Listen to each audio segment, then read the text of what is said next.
And we're back, YouTube. Thank you for tuning in. As always, I appreciate that. Today, let's review Crowalt, Traces of the Lost Colony. It is a point-and-click adventure game in which you play Hugh, an adventurer in search for traces of the lost colony, and I found the setup for the story quite intriguing. Felt a little bit like Gold Rush, the old Sierra adventure game back from 1988. And the style of the graphics reminded me of Maniac Mansion, because it is fairly basic but full of character and charm.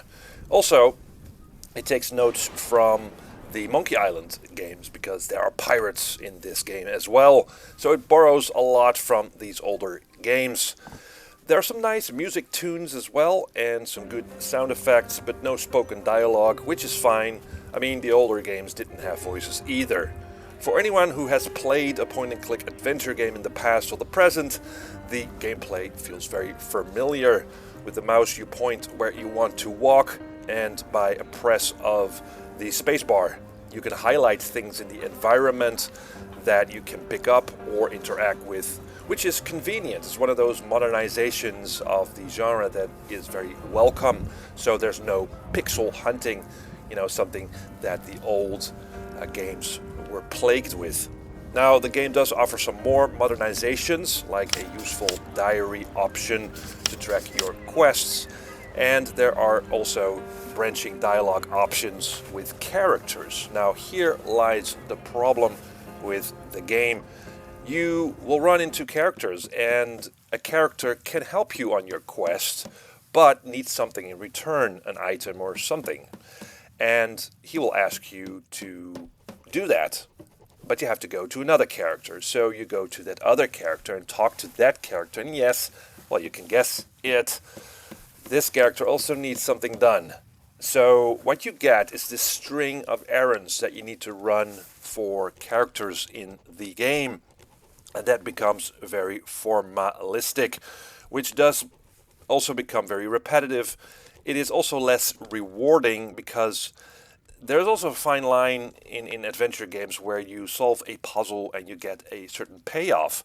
But in this game, you solve something and then there's immediately a new situation, and that's just less rewarding. And ultimately, it also deters from the main goal of the game, is to find that missing colony, which is, again, an interesting setup, but gets pushed into the background.